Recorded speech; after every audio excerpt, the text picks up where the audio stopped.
Hi there guys, welcome back. This is Deepu Kumar, co-founder of Trade Achievers.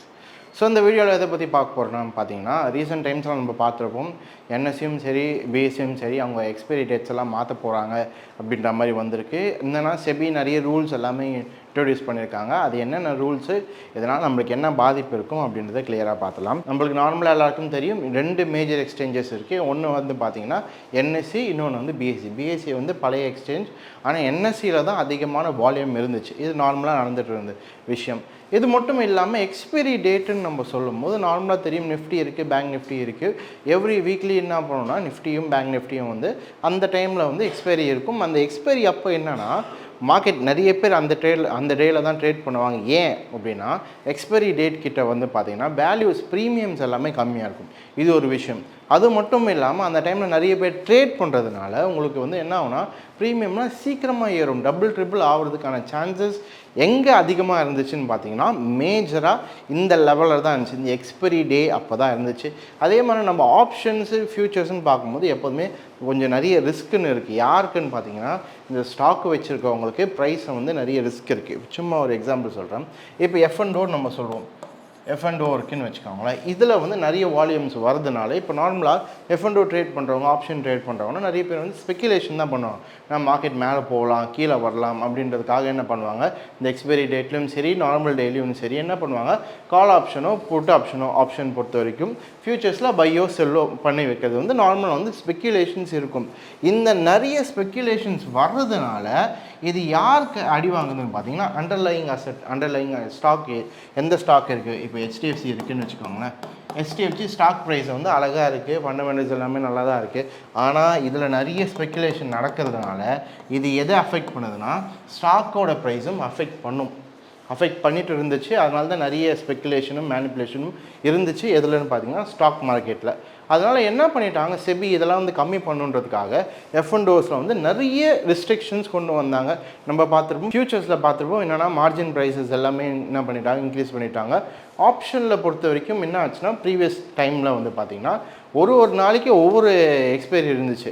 ஏன்னா Wednesday bank Nifty, Thursday வந்து Nifty, Friday வந்து bank எக்ஸும் சென்செக்ஸும், அந்த மாதிரி mid gap, இந்த மாதிரி ஃபின் நிஃப்டி அப்படின்ட்டு ஒவ்வொரு நாளும் ஒவ்வொரு இது இருந்துச்சு. அதனால் நிறைய என்ன ஆச்சுன்னா ஸ்பெக்குலேஷன் இருந்துச்சு. இப்போது என்ன சொல்லியிருக்காங்கன்னா செபி நீங்கள் ஒவ்வொரு நாளைக்கும் ஒன்றுலாம் வைக்க முடியாது, வாரத்துக்கு ஒரு இண்டெக்ஸ் எக்ஸ்பைரி தான் வைக்கணும். இப்போ நிஃப்டி வைக்கிறீங்கன்னா இந்த வாரத்துக்கு நிஃப்டி மட்டும்தான் இருக்கணும், இந்த வாரத்துக்கு பேங்க் நிஃப்டி எக்ஸ்பைரி வரக்கூடாது, என்எஸ்சி கிட்ட சொல்கிறாங்க. அடுத்த வாரம் பேங்க் நிஃப்டி வைக்கிறீங்கன்னா அடுத்த வாரம் பேங்க் நிஃப்டி மட்டும்தான் இருக்கணும், இந்த மிட் கேப்போ ஃபின் நிஃப்டியோ இல்லை நிஃப்டி 50 எதுவுமே வரக்கூடாது, வாரத்துக்கு ஒரு எக்ஸ்பைரி தான் வைக்கணும் அப்படின்ற மாதிரி சொல்லிட்டாங்க. இது ஒரு விஷயம். செகண்ட் விஷயம் என்னென்னா இன்னொரு ரூல் என்ன கொண்டு வந்தாங்கன்னா இண்டெக்ஸோட லாட் சைஸ் இருக்குல்ல, அதோட நார்மல் வேல்யூ வந்து 3 மடங்காக மாற்றுறாங்க. இப்போ ஆவரேஜாக வந்து 5 லட்சம் கிட்ட இருக்கும் வேல்யூ, லாட் சைஸும் நீங்கள் இதுவும் ப்ரைஸும் பார்த்தீங்கன்னா அதை என்ன பண்ணிட்டாங்க 15 லட்சமாக மாற்றிட்டாங்க. இதனால் என்ன ஆச்சுன்னா லாட் சைஸ் எல்லாமே இன்க்ரீஸ் ஆச்சு. இதனால் மக்களுக்கு வந்து ட்ரேட் பண்ணுறது வந்து காசு அதிகமாக தேவைப்படுச்சு. அதனால் மக்கள் வந்து ஸ்டாப் பண்ணி நிறுத்திட்டாங்க. சிம்பிள் என்ன ஆச்சுன்னா காசு வந்து முன்னாடி வந்து 1000 ரூபாய் தேவைப்பட்ட இடத்துல இப்போ வந்து 3000 ரூபாய் தேவைப்படுதுன்னா மக்கள் என்ன பண்ணுறாங்க, கொஞ்சம் ட்ரேடிங் வந்து கம்மி பண்ணுறாங்க. அது மட்டும் இல்லாமல் டெய்லி ஒரு எக்ஸ்பைரி இருந்துச்சு, ட்ரேட் பண்ணிட்டு இருந்தாங்க மக்கள்.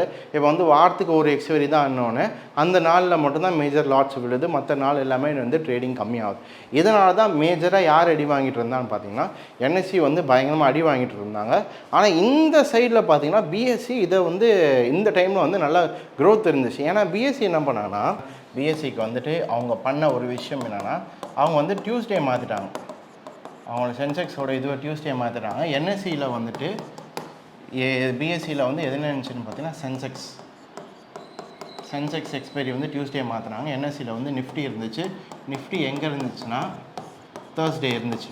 இப்போது இந்த இடத்துல நார்மலாக மக்களுக்கு என்னென்னா மண்டே எப்போதுமே ஓப்பனிங் அப்போது ட்ரேட் பண்ணணும்னு ஆசை. ட்ரேட் பண்ணும்போது எங்கே போவாங்கன்னா பக்கத்தில் என்ன எக்ஸ்பைரி இருக்குதுன்னு பார்க்கும்போது டியூஸ்டே எக்ஸ்பைரி இருக்குது. அதனால் சில பேர் என்ன பண்ணாங்க, பிஎஸ்சிக்கு போக ஆரம்பித்தான். ஒரு கட்ட மக்கள், கொஞ்சம் கட்ட மக்கள் வந்து முன்னாடியே சொன்னாமல் அந்த லாட் சைஸ்லாம் இன்க்ரீஸ் ஆனதுனால இன்னும் பண்ண ஆரம்பிச்சிட்டாங்கன்னா நிஃப்டியை வந்து கொஞ்சம் அவாய்ட் பண்ண ஆரம்பிச்சிடும். ஏன்னா நிஃப்டின் லாட் சைஸ் பார்த்திங்கன்னா 25 ரூபா ஒரு லாட்டுக்கு, ஆனால் சென்செக்ஸ்னு பார்த்திங்கன்னா 20 ரூபா. அப்போ கம்மியாக இருக்குது. அப்போ செகண்ட் கூட்டம் மக்களும் எங்கே போக ஆரம்பித்தாங்க பார்த்தீங்கன்னா பிஎஸ்சிக்கு போக ஆரம்பித்தாங்க. பிஎஸ்சியோட இது எவ்வளோ ஏறிச்சுன்னா இயர் ஆன் இயரில் 70% கிட்ட பிஎஸ்சி ஏறிச்சு. என்எஸ்சி வந்து 13% கிட்ட கம்மியாச்சு. இதை வந்து நம்ம கிராஃபில் பார்க்கணுன்னா கூட பார்க்கலாம். இந்த கிராஃபில் பார்த்தீங்கன்னா தெரியும் என்னென்னா மண்டே டியூஸ்டே வந்து எக்ஸ்பைரி இருந்ததுனால என்ன ஆகுதுன்னா தேர்ஸ்டே நிஃப்டி எக்ஸ்பைரி முடிஞ்சோடனே 92% இருந்த இது அவங்களுக்கு வந்து என்ன ஆகுதுன்னா அப்படியே கம்மியாகுது. மார்க்கெட் கேப்பில் பார்க்கும்போது இண்டெக்ஸ் ஆப்ஷனில் பார்க்கும்போது அப்படியே கம்மியாகுது. என்னென்னா நிறைய பேர் எல்லாருக்கும் எங்கே போயிடுறாங்க, இந்த லைட் கலர் இருக்கிறது பிஎஸ்சி 21% வந்து இதில் இன்க்ரீஸ் ஆகுது, இது 79% ஆகுது. ஏன் அப்படின்னா தேர்ஸ்டே முடிஞ்சிட்ட பிறகு அடுத்த எக்ஸ்பைரின்னு பார்க்கும்போது டியூஸ்டே எக்ஸ்பைரி அது வந்து பிஎஸ்சி தான் இருக்குது. அதனால் எல்லோரும் எங்கே வர ஆரம்பித்தாங்க, பிஎஸ்சி வர ஆரம்பித்தாங்க. அதே மாதிரி மண்டே ஓப்பனிங் அடுத்த நாள் எக்ஸ்பைரி இருக்கிறனால எல்லோரும் எங்கே போக ஆரம்பித்தாங்க, பிஎஸ்சி. அதுக்கு அடுத்த நாள் எக்ஸ்பைரி இருந்தனால எல்லோரும் எங்கே போக ஆரம்பித்தாங்க, பிஎஸ்சிக்கு போக ஆரம்பித்தாங்க. இதனால் பிஎஸ்சியோட இது நல்லா ஏறிச்சு. இப்போ வந்து செபி என்ன சொல்லிட்டாங்கன்னா, நீங்கள் வந்துட்டு இந்த மாதிரி டெய்லி வைக்கிறது சரி, இந்த மாதிரி பண்ணுறது என்னென்னா நிறைய குழப்பங்க இருக்குது. அதனால் 2 பேரும் என்ன பண்ணிக்கோங்க, வாரத்துக்கு ஒரு இண்டெக்ஸ் எக்ஸ்பைரி தான் இருக்கும். இது ஓகே, இது வந்து ஃபர்ஸ்ட் ரூல்.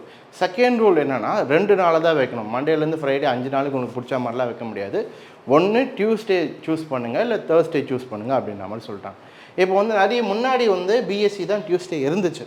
ஆனால் நிறைய பேர் எக்ஸ்பெக்ட் பண்ணது என்னென்னா பிஎஸ்சி அப்படியே ரிட்டைன் பண்ணுவாங்க, என்எஸ்சி வந்து தேர்ஸ்டே இருந்தனால அப்படியே இருக்கும் அப்படின்ற மாதிரி நினச்சாங்க. ஆனால் இப்போ என்ன ஆச்சுன்னா அப்படியே உல்ட்டாவாக மாறிடுச்சு. பிஎஸ்சி வந்துட்டு தேர்ஸ்டே போயிட்டாங்க, என்எஸ்சி வந்து டியூஸ்டே போயிட்டாங்க. இதனால் என்ன ஆகும், சிம்பிள். முன்னாடி வந்து எத்தனை நாள் பிஎஸ்சியில் ட்ரேட் பண்ணிருந்தாங்கன்னா 3 நாள், ஃப்ரைடே, மண்டே அண்ட் டியூஸ்டே எதில் ட்ரேட் பண்ணிட்டுருந்தாங்க, பிஎஸ்சியோட சென்செக்ஸில் பண்ணிகிட்டு இருந்தாங்க. அதை 2 நாள் எதில் பார்த்தீங்கன்னா வெனஸ்டே அண்ட் தேர்ஸ்டே எதில் பண்ணிகிட்டு இருந்தாங்க, என்எஸ்சி நிஃப்டியில் பண்ணிட்டு இருந்தாங்க. இது அப்படியே உல்ட்டாவாக மாறி இப்போ ட்ரேடிங் எங்கே நடக்கும்னா, இந்த 3 நாளில் நோட் பண்ணி வைக்கிறதா தான் பண்ணி வச்சுக்கோம். இந்த 3 நாள் ஃப்ரைடே, மண்டே, டியூஸ்டே இனிமேட்டு என்எஸ்சிக்கு அதிகமான வால்யூமும், வெனஸ்டே அண்ட் தேர்ஸ்டே வந்து பிஎஸ்சிக்கு அதிகமான வால்யூமும் இப்போ அதிகமாக போகுது. அப்போது நீங்கள் ட்ரேட் பண்ண போகிறீங்கன்னா நீங்கள் நோட் பண்ண வேண்டிய விஷயம், ஃப்ரைடே, மண்டே, டியூஸ்டே ட்ரேட் பண்ணிங்கன்னா we can go for Nifty, அதுக்கேற்ற என்எஸ்சியில் இருக்க அந்த இண்டெக்ஸில் போய்க்கலாம். இதுவே நீங்கள் வெனஸ்டே அண்ட் தேர்ஸ்டே பண்ண போகிறீங்கன்னா நீங்கள் எதில் போய்க்கலாம், பிஎஸ்சியில் போய்க்கலாம்.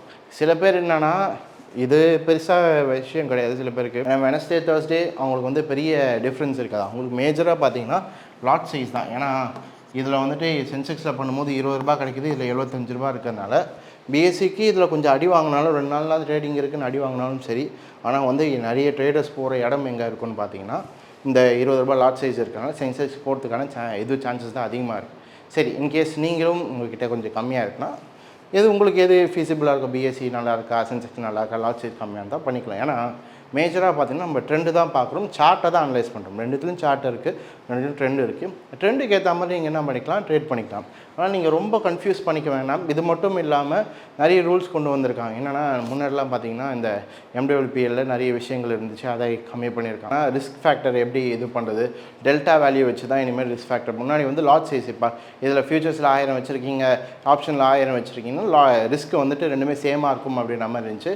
இப்போ வந்து அந்த டெல்டா வேல்யூ வச்சு தான் அவங்க பண்ணுறாங்க. இந்த வீடியோவில் நான் பெருசாக எடுக்கல. இன்கேஸ் அதை பற்றி தெரிஞ்சுக்கணும்னு நினச்சின்னா கீழே கமெண்ட் பண்ணுங்கள், வீடியோ வேணும்னு சொல்லுங்கள். நான் கண்டிப்பாக அந்த டெல்டா வேல்யூ, ஏன்னா கொஞ்சம் பெரிய ஸ்டடியாக இருக்கும், அதை நான் பொறுமையாக உங்களுக்கு எக்ஸ்பிளைன் பண்ணுறேன் டெல்டா வேல்யூ.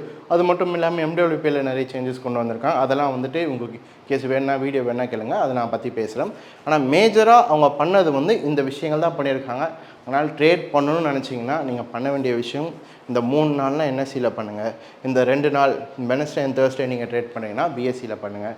இது இல்லாமல் 5 நாள்லையும் நீங்கள் எதுலையும் பண்ணலாம். ஏன்னா எக்ஸ்பைரி இல்லைனா கூட நார்மல் டேஸில் வந்து மூவ்மெண்ட் இருக்கதா செய்யும், அதுக்கேற்ற ப்ராஃபிட் வரதா செய்யும். ஆனால் மக்களுக்கு என்னென்னா எக்ஸ்பைரி எப்போ கம்மியாகவும் கிடைக்கும், கொஞ்சம் அதிகமாக கிடைக்கும் அப்படின்றதுக்காக தான் நிறைய பேர் என்னென்னா ஒரு நாள் கூட வெயிட் பண்ண மாட்டாங்க, அந்த ஃபியூ ஹவர்ஸில் ப்ராஃபிட் பண்ணும் அப்படின்னு நிறைய பேர் போடுறதுங்கன்னா எக்ஸ்பைரி. அதனால் நீங்கள் தாராளமாக எக்ஸ்பைரி டேட்டில் ட்ரேட் பண்ணிங்கன்னா அதுக்கேற்ற மாதிரி ட்ரேட் பண்ணிக்கலாம். ஸோ அதனால் முன்னாடியே சொன்ன மாதிரி நீங்கள் வரி பண்ணிக்கணும் அவசியம் இல்லை. சார்ட் இருக்கா, ட்ரெண்ட் இருக்கா, தாராளமாக வந்து என்ன பண்ணிக்கோங்க, ட்ரேட் பண்ணிக்கோங்க. எனக்கு தெரிஞ்சு இந்த வீடியோ யூஸ்ஃபுல்லாக இருந்திருக்குன்னு நினைக்கிறேன். இதே மாதிரி நான் அடுத்த வீடியோ சந்திக்கிறேன். until then take care, bye.